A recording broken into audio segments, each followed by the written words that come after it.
Λαθρομετανάστες έρχονται κάθε μέρα. Κάθε μέρα έρχονται λαθρομετανάστες και το καλοκαίρι ερχόταν πιο πολύ. Την ημέρα ερχόταν 200, 300, 400, 500, κοπάδια ολόκληρα.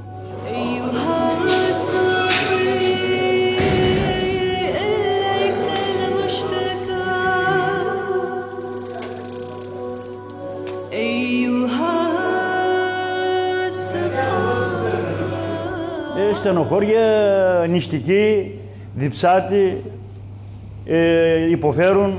Τώρα στο κρύο χειρότερα, βρεμένοι, μέχρι το γόνατο, βρεμένοι επάνω. Ένας από προχθές ήρθε εδώ πέρα ξυπόλυτος, ξαπλώθηκε κάτω στη γη, έτοιμος να πεθάνει. Δύσκολα πράγματα. Είμαι από Παλαιστίν. Palestine. Palestine, ναι. Yeah. Yes. Yeah. And how long have you been in Greece? 10 χρόνια. 10 years. Yeah.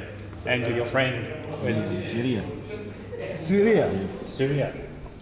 Syria. Εκεί δουλειά πολλά. Εδώ εντάξει. Yani ένα εβδομάδα, 2 μέρες δουλειά. Εντάξει τώρα. Έχω 5 παιδιά τώρα στη Συρία. Εδώ είσαι βρημένος, Συμβρημένος χιλάνθρωπος, Δεν στο συμβρημένο. Τι μπαρδάνισε. Να του δώσει μια μπλούζα άμα είναι. Αυτό είναι.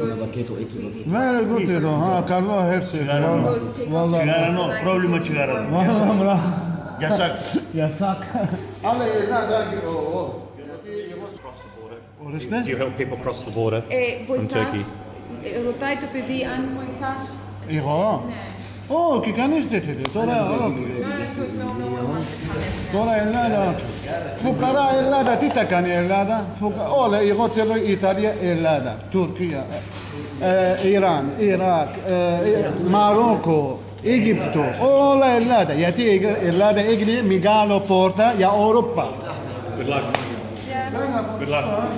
Good luck. Συγγνώμη. You Γιατί εγώ είμαι εδώ.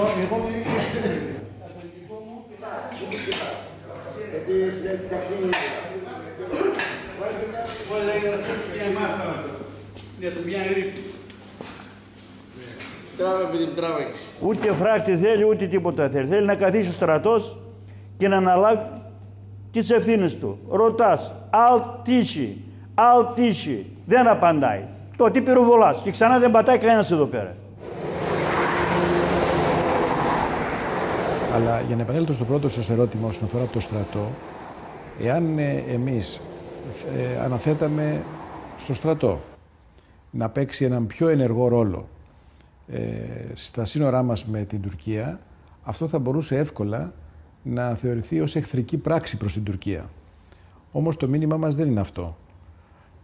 Ούτε οι αστυνομικές αρχές λειτουργούν εναντίον της Τουρκίας, ούτε και ο φράχτης που θα κάνουμε στρέφεται εναντίον των Τούρκων πολιτών.